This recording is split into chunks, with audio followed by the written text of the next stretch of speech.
हिंदुस्तान हर साल एक ऑस्ट्रेलिया को मेरे करता है, तो बात ये है कि बहुत अच्छा काम कर रहे हैं इस इंडिया के लिए। आपको भारत के प्रति प्रेम क्यों जगा? जो खाली हिंदी आता था, भोजपुरी आता था, जो भी आता था, भोजपुरी, अंगिका, जो अंगिका भाषा, मैं उसके साथ दोस्ती करता था।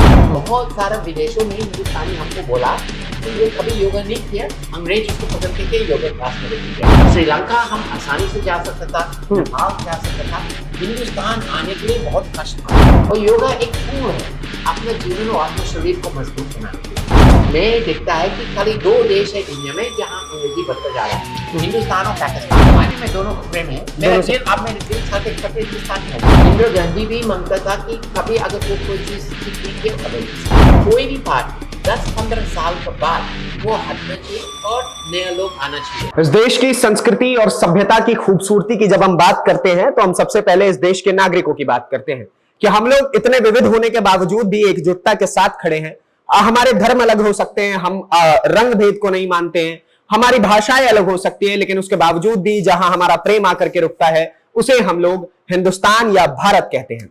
लेकिन कैसा हो, यह सुनकर के आपको थोड़ा सा अजीब लग सकता है कि मेरे बगल में जो व्यक्ति बैठे हैं ये आते ऑस्ट्रेलिया से हैं, सिडनी से हैं, लेकिन उसके बावजूद भी भारत से प्रेम है इनको और हकीकत में ये अपने आप को भारतीय कहते हैं। मेरे साथ बिहारी लाल जी हैं और बिहार के कौन से डिस्ट्रिक्ट में आपका पलना पड़ना?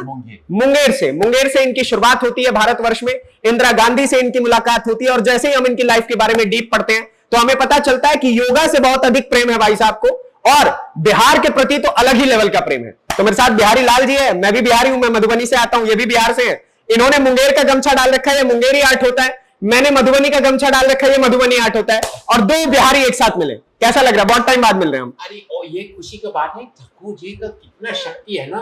मैं बहुत सारे पत्रकार से मिलता है, क्या प्रश्न पूछता है, उसमें दम है। लगता है आप कुछ साधना करता है ना, अच्छा लग रहा है। हाँ। चलिए कैसे इस बार इंडिया कैसे आना हुआ है? इलेक्शंस के बाद आए, इलेक्शन से पहले आए, ये बताइए पहले। मैं कहाँ था? मैं यूरोप में, इलेक्शन से पहले मैं यूरोप में था। अच्छा, यूरोप में थे उस टाइम पे। मैं देख रहा है चुनाव देख रहे थे क्या? इस बार मोदी जी थोड़ा नीचे आके रुक गए। नीचे नहीं आए, उसका वोट करीब सेम था और रिजल्ट में पूरा जीत गया था ना। हाँ। लेकिन हाँ, देखिए कोई भी पार्टी आप सपोर्ट करते हैं, सपोर्ट नहीं करते कोई बात नहीं, ऊपर जाता है थोड़ा नीचे जाता है। हाँ। बीजेपी थोड़ा कहाँ ऊपर गया और कहाँ नीचे गया। हाँ। कांग्रेस थोड़ा कहाँ ऊपर गया थोड़ा नीचे गया। हाँ। और क्या मसाला बना रहा है। हाँ। हमको हंसी आ रहा था क्योंकि कांग्रेस तो ऐसे बतला रहा है कि हम जीत गया। मैं खुशी है कि इसमें दम आ गया ना। खाली उसको कोई दम नहीं था, लेकिन वो तो हार गया। और बीजेपी ऐसी चुपचाप जाएगी जैसे वो हार गया, लेकिन फिर से कहाँ बना गया और वो 5 साल फिर रहेंगे, 15 साल हो जाएगा। अच्छा, तो नरेंद्र मोदी जी जो हैं वो आपको भारत के प्रधानमंत्री के रूप में अच्छे लगते हैं कि नहीं लगते? हाँ। राहुल गांधी जी और नरेंद्र मोदी का कंपैरिजन हो तो कैसा रहेगा? कोई नहीं है। देखिए मैं 50 साल से आ रहा है और मैं फैक्चुअली आप लोगों को बताना चाहता है कि 2014 से पहले 2-3 चीज जो मुझे बहुत दुख में देखा था। एक, विकास नहीं हो रहा था, इंफ्रास्ट्रक्चर बिल्डिंग्स नहीं हो रहा था। और ये अगर आप 30-40 साल पहले, जब मैं पहले आता था हिंदुस्तान में, और आप थाईलैंड, लाओस, वियतनाम, चाइना, वो सब सेम था और 90s में। और आप अभी सिर्फ ये 10 साल में इंफ्रास्ट्रक्चर चल रहा है। एक तो वो है, दूसरा है टूरिज्म नहीं हो रहा था। मैं भी उस वक्त में टूरिस्ट था, वीजा मिलना बहुत मुश्किल था। श्रीलंका हम आसानी से जा सकता था, नेपाल जा सकता था, हिंदुस्तान आने के लिए बहुत कष्ट था। ये ठीक नहीं है। और मैं एक एग्जाम्पल देता, अब सोचिए इंदिरा गांधी में ठीक मानता है कि वो भारत संस्कृति का प्रेमी है और काफी अच्छा काम किया है, लेकिन एयर इंडिया का नाम में लेता है। एयर इंडिया ने पहले वो एक प्राइवेट कंपनी टाटा लोग के साथ था, पूरा दुनिया का सबसे प्रॉफिटेबल ऑर्गेनाइजेशन था। और फिर नेहरू ने आधा लिया, फिर इंदिरा गांधी ने आधा लिया, फिर उसके बाद चौपट। अगर सोचो वो प्राइवेट टाटा में रहा। TCS तो सबका कहानी जानता है, कितना हिंदुस्तानी को पूरा विश्व में नौकरी पहुंचाया है, कितना काम दिलाया है। अगर ये एयर इंडिया उस समय तक आज तक नेशनलाइजेशन नहीं किया, कितना आप उम्र में बच्चे लोग भी मौका मिल जाएगा एम्प्लॉयमेंट, विश्व घूमने के लिए और इंटरेक्शन होता है। और हो सकता है ये जो विकास में बोल रहा है ना, क्योंकि आजकल आप लोग का जो इंटरनेट है ना, सब कुछ देख सकता है। एग्जैक्टली मुझे जब आप ये भारत की बात कर रहे थे, मुझे तो लग रहा था कि आप काफी भारतीयों से भी ज्यादा भारत के बारे में जानते हैं। कैसे, कहाँ से शुरुआत होती है बिहारी लाल की? कैसे हिंदी कैसे बोल लेते हैं इतना अच्छा? मैं बहुत बातचीत करता है और मैं हमेशा कोशिश करता है मैं जहाँ भी जाऊँ वो मेरा बात नहीं हो पाता है, तो मतलब वो अंग्रेजी नहीं आता है और वो अपना भाषा आता है। तो अभी मैं इसलिए में था ना, तो मैं कोशिश की कि जिससे दोस्ती किया वो खाली इटालियन बोल सकता है, एक भी शब्द अंग्रेजी नहीं, तो मेरा इटालियन थोड़ा बढ़ता जा रहा है। मैं बिहार में, जब बिहार बचपन में रहा ना, जो भी थोड़ा अंग्रेजी बोलते जाता है मैं उससे दूर रहता था। अच्छा। जो खाली हिंदी आता था, भोजपुरी आता था, जो भी आता था, मैथिली, अंगिका, जो अंगिका भाषा, मैं उसके साथ दोस्ती करता था। ये सबसे आसान तरीका है। तो आपका घर में भी अगर आपको कोई है जो हिंदी बोलने वाला है, उसको रखो।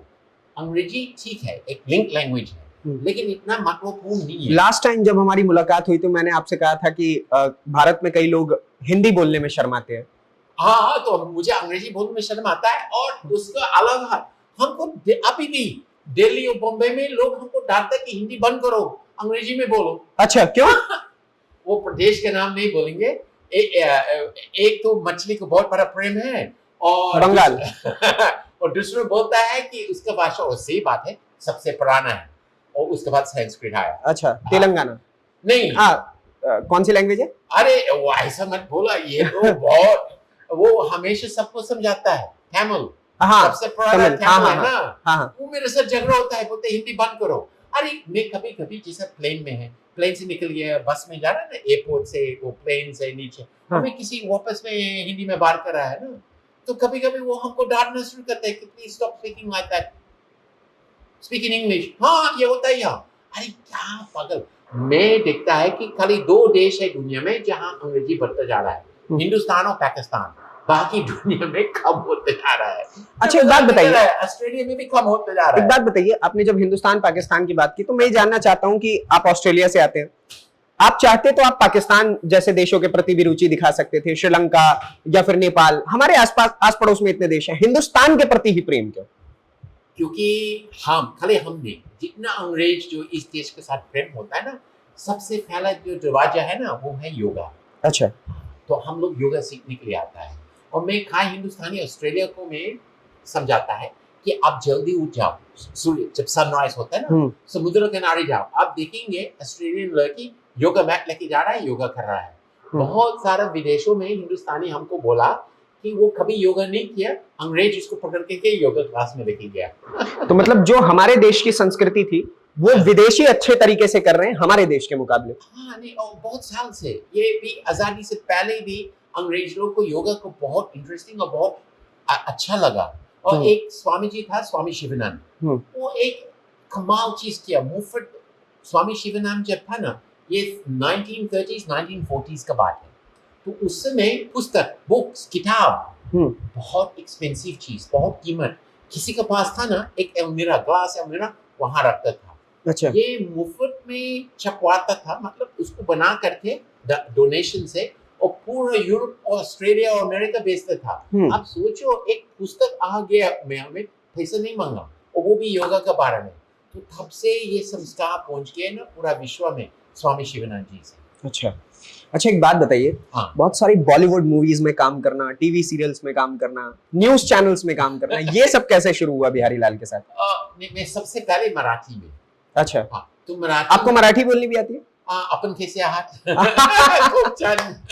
ज्यादा मराठी नहीं आता, लेकिन मराठी लोग के साथ काम किया है और बड़ा अच्छा लोग है। हाँ, तो मराठी टीवी सीरियल्स जब शूटिंग होता है ना, मराठी लोग बहुत अच्छा कपड़ा पहन करके वहां कुर्सी में बैठ करके, सबसे कम उम्र 3-4 साल से ज़्यादा उम्र, मेरा एक दोस्त था, उसमें था लव सीरियल में, तो मैं जा करके बैठ जाता था। तो डायरेक्टर हमको देख करके बोलते, अरे आ जाओ बैठो। मेरा डायलॉग नहीं था ना, लेकिन वो लव सीरियल झगड़ा होता है ना लड़का और लड़की का, और पीछे में हम चाय पी रहा है, तो धीरे धीरे मराठी लोग मेरा शक्ल मिलने का मौका मिल गया। उसके बाद बिना हमको पूछ करके हमको ऑडिशन में दिलाया, और मैं एक मराठी फिल्म है 1909। अच्छा, और वो सही कहानी है, जिला आरकारी जैक्सन, वो कोलंबो में शूटिंग किया था। okay. मैं पहले बार मेरे जीवन में 45 डिग्रीज में पूरा सूट टाई, जैसे मैं कोई राजा है न कोई राजपाल है, घोड़ा पर चल रहा है। अरे मजा आया। और 2000 बच्चे लोग हमको देख रहे हैं शूटिंग करना। हाँ। और मुझे नहीं मालूम है, लेकिन जो वैनिटी वैन है वो तो पहले ऐसी हमेशा बोलता है, पहले शाहरुख खान का था। अरे तो मजा आया वहां रह करके, उसको देख करके। वो बोलते हैं ना कि मुंह में थोड़ा चीनी आ गया ना, तो बॉलीवुड को शौक लग गया। अच्छा, एक बात बताइए, आप विदेश के हैं हाँ, या भारतीय हैं? अरे मैं दोनों को प्रेम है। दोनों से- मेरे दिल का एक्सपर्ट हिंदुस्तानी हो गया। अच्छा, दिल हिंदुस्तानी हो गया।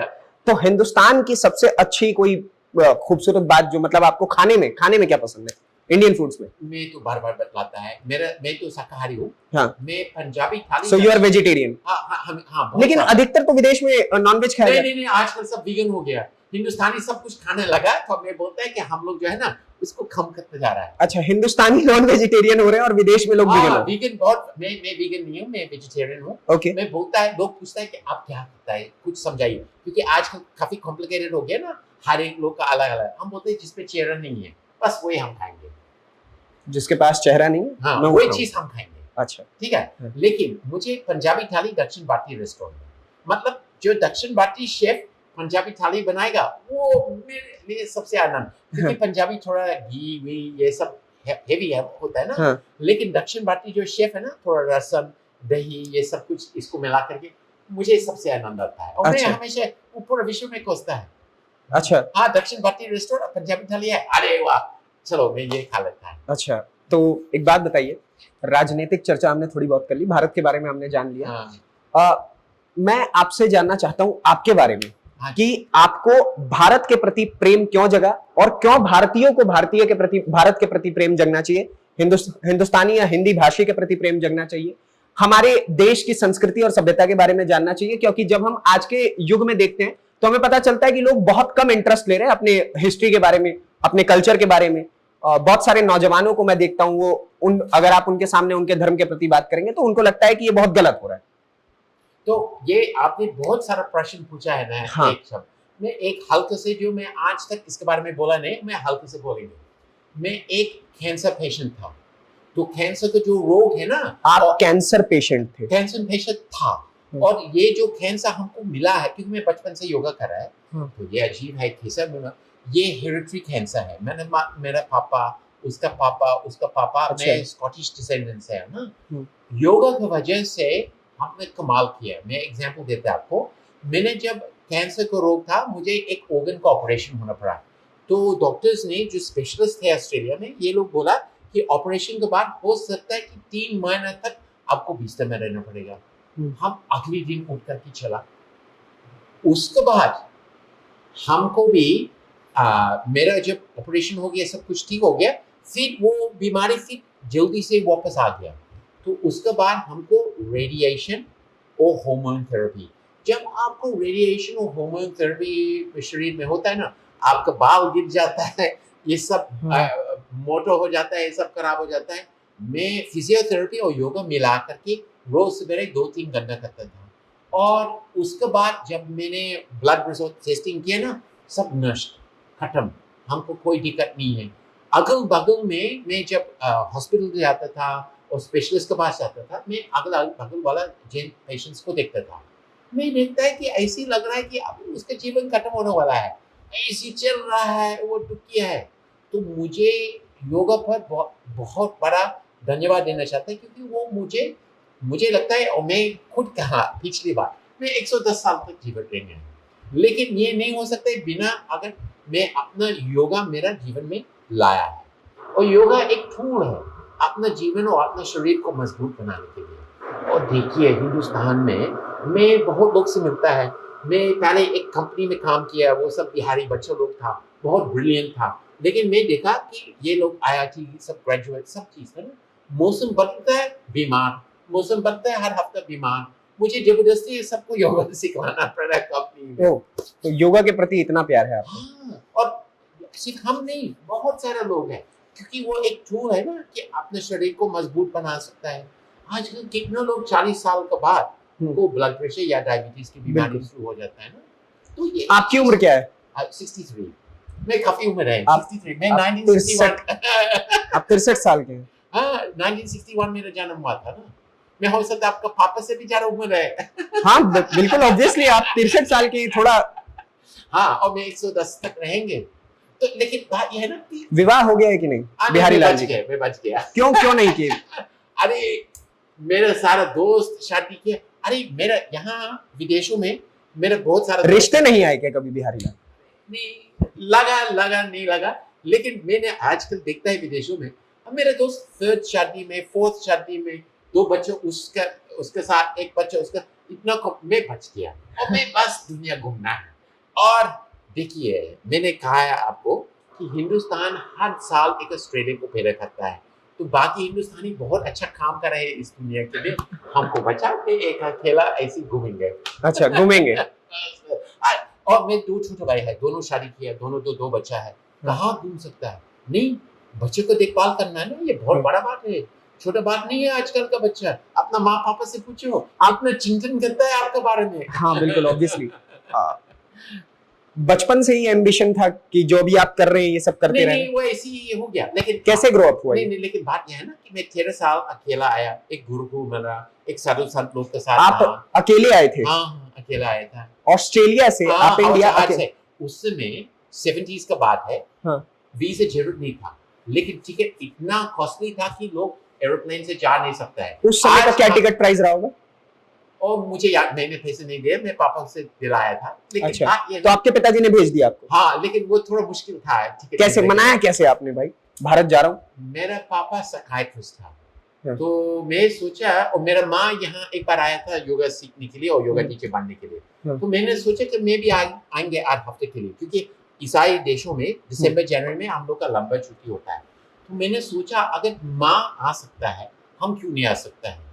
तो मैंने साइकियाट्री इस्तेमाल किया मेरे पापा पर। मैंने क्या किया, हर साल, क्योंकि हम लोग थोड़ा अमीर था, हम लोग हर साल सिडनी से थोड़ा अमीर जाता था, थोड़ा तो हम लोग जाते थे गोल्ड कोस्ट बाय प्लेन और अपने ग्रैंड पेरेंट्स के साथ। मैं बोरिंग लगा, मैं सोचा अगर मैं हिंदुस्तान जाएंगे ना, 8 हफ्ते रहेंगे और फिर वापस आएंगे। तो मैं पापा के पास गया, मैं 11 साल की उम्र था, और मैं पापा को बोला कि आप मुझे अगले क्रिसमस में एक टिकट कटवाना है, लेकिन कुछ नियम है। तो पापा जब छोटा बच्चा बोल रहा है कि ये चाहिए लेकिन कुछ नियम है, वो तो चुप रहेगा ना, पहले नियम सुनेंगे ना। हमको फर्स्ट या सेकंड इन द ग्रेड जीतना है। तो पापा हंसता था, क्योंकि मैं एक पब्लिक स्कूल, मेरा मार्क्स ठीक नहीं था। लेकिन क्या हुआ, अगले साल में मेरा मार्क्स बढ़ता जा रहा है, तो पापा को इतना चिंतन था, वो पब्लिक स्कूल से निकालते कि सबसे महंगा वाला प्राइवेट स्कूल में सिडनी में डाला है, उसका नाम था पिटवाटर हाउस, और मैं सेकंड इन द ग्रेड आ गया। अच्छा, तो टिकट मांग लिया 8 हफ्ते के लिए। मैं 8 हफ्ते के लिए आया, 8 हफ्ते के बाद पापा आया और बोले चलो हम लोग वापस जाएंगे, तो मैं 1 साल रहेंगे। वो 1 साल हम 11 साल बना दिया। 1 साल को आपने 11 साल बना दी, और 11 साल से अब तो फिर 11 साल के बाद हिंदुस्तान बोला, जो सनातन धर्म, जो भी अंग्रेज है इस देश में, 84 का बात है, तुम लोग सब चले जाओ। तो मैं भी चले गया। 84 का बात। उस समय थोड़ा सा स्थिति ठीक नहीं था ना, इंदिरा गांधी का असैसिनेशन हो गया था, राजीव गांधी था ना, स्थिति थोड़ा सा ठीक नहीं था। तो आपने तो वो दौर भी देखा होगा जब इमरजेंसी लगा था इस देश में? मैं था इमरजेंसी के बीच में, मैं सब कुछ देखा, और वो खुशी का बात नहीं है। इंदिरा गांधी भी मांगता था कि कभी अगर वो कोई चीज ठीक नहीं की, इमरजेंसी। मैं ट्रेन में था, और मैं आज तक भी याद है ना, बच्चे लोग को पूरा लेग में खून गिर रहा है, क्योंकि जबरदस्ती उसको ये किया ना, नसबंदी जबरदस्ती। अब मुझे लगता है ये सब मर गया। बहुत दुख का हालत था ये। जो सबसे गरीब है और हिंदू वाला बच्चा, उसको गांव से पकड़ के नंबर्स को दिखाना है ना, उसको नसबंदी कर दिया। और आपको ट्रेन में जब जाएगा ना, और मैं ट्रेन में 3rd क्लास में जाता था, बिना, मेरे पास पैसा नहीं था, उस 3rd क्लास में टिकट नहीं लगता, तो उसमें घुस जाता था, मैं देखता था पूरा गिर जाता था। वो बहुत दुख वाला था। लेकिन मैं एक योग संस्था था, मैं गुरु लोग के साथ था, तो ठीक है ये बाहर में देखा, लेकिन अंदर जब गया ना, बड़ा अच्छा लगा, बहुत। तो वो बड़ा सेफ साइड था। वो बहुत अच्छा। ठीक है। राजनीति में, भारत की राजनीति में दिलचस्पी है? मैं तो पूरा राजनीति को कवर किया, बहुत गहराई से देखा, और सोचो मैं इंदिरा गांधी से भी मिला है। तो अच्छा, इंदिरा गांधी से भी मुलाकात हुई आपकी? कैसी आयरन लेडी बोला जाता था उनको, ऐसा लगता है आपको? हाँ, नहीं, वो कमाल था, वो काफी उस समय। ठीक है, आप जब कभी भी कोई व्यक्ति को देखेंगे ना पास्ट टेंस में, आप बोल सकते हैं कि ये गलत है, ये सही है, लेकिन मैं उसका घर के बगल में ठहरा था। अच्छा, साफ्तजंग रोड में। अच्छा, हाँ। हाँ, और मैं आप तो इस दुनिया से चले गए तो बोल सकता है, अब जो इस दुनिया में है मैं क्यों उसका नाम लेंगे, तो जो चीफ जस्टिस ऑफ इंडिया, मैं उसको योगा सिखाता था, तो इंदिरा गांधी का घर के बगल में मैं रुका था। हाँ, उस अच्छा। समय उनका जो हमको निकाला है ना देश से, हम्म। अरुण नेहरू, उसका कजन था, वो गृह मंत्री था। अच्छा, ओके। हाँ, तो मैं बहुत पुराना हूँ, हिंदुस्तान से बहुत गहराई से देखा है। अच्छा, इंदिरा गांधी और कांग्रेस पार्टी को लेकर के एक बात कही जाती है कि कहीं ना कहीं कांग्रेस पार्टी जो है वो सनातन धर्म के विरोध में काम करती है। प्रॉब्लम ये है ना, उसको थोड़ा अलग रखिए। कोई भी पार्टी 10-15 साल के बाद वो हटना चाहिए और नया लोग आना चाहिए। जैसे बहुत सारे प्रदेश है हिंदुस्तान में जो 5 साल एक सरकार, फिर राजस्थान इसका बहुत बड़ा एग्जाम्पल। राजस्थान है, केरला है, बहुत सारा। तो जब वो बदल होता है ना तो कुछ चेंजेस आएगा, लेकिन बहुत सारे दिन तक करीब करीब कांग्रेस देश चलाया ना, तो वो बदलने वाला काम नहीं हुआ। तब से विकास इतना जल्दी से नहीं हुआ ना। सनातन धर्म को लेकर के क्या सोचते हैं? ये बहुत इंटरेस्टिंग क्वेश्चन है, क्योंकि खाई लोग हमसे पूछता है, और मैं खाई लोग को ये जवाब देना चाहिए था कि आप सोचिए, मैं एक ईसाई परिवार से था, मेरा पूरा रिश्तेदार ईसाई है, मैं आज तक बहुत सारे मुसलमान मेरे दोस्त है, और सनातन धर्म तो एक ईसाई, मुसलमान और सनातन धर्म, फर्क क्या है?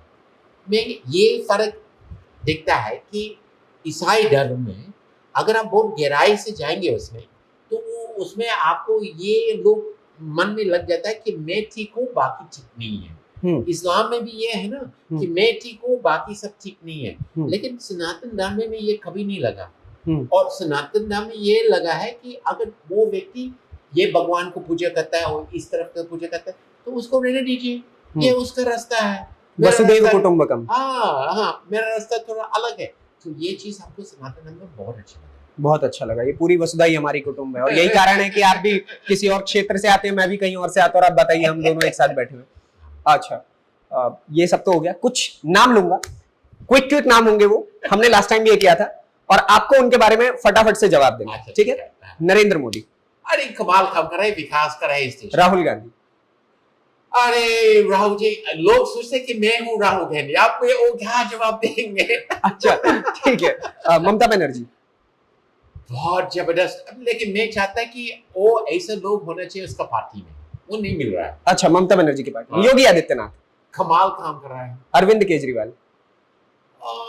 उसका दुखी वाला कहानी है। मैंने मनीष सिसोदिया के साथ इंटरव्यू किया, काफी अच्छा है। हाँ। जब वो मुझे बड़ा अच्छा लगा, और ये बहुत शांत आदमी है, ज्यादा सिक्योरिटी नहीं रखता था, वो अच्छा है। लेकिन ये जो अभी जो चल रहा है ना, ये लोग ठीक से पता नहीं उन लोगों का एडवाइजर्स क्या सोच है, लेकिन मैं नहीं मानता कि ये सब ठीक है। अच्छा, बीजेपी के बारे में क्या कहेंगे? बीजेपी एक बहुत शक्तिशाली, दुनिया का सबसे बड़ा पार्टी है। और कांग्रेस के बारे में? कांग्रेस बहुत पुराना है, और कांग्रेस जो है ना, थोड़ा झगड़े होना चाहिए।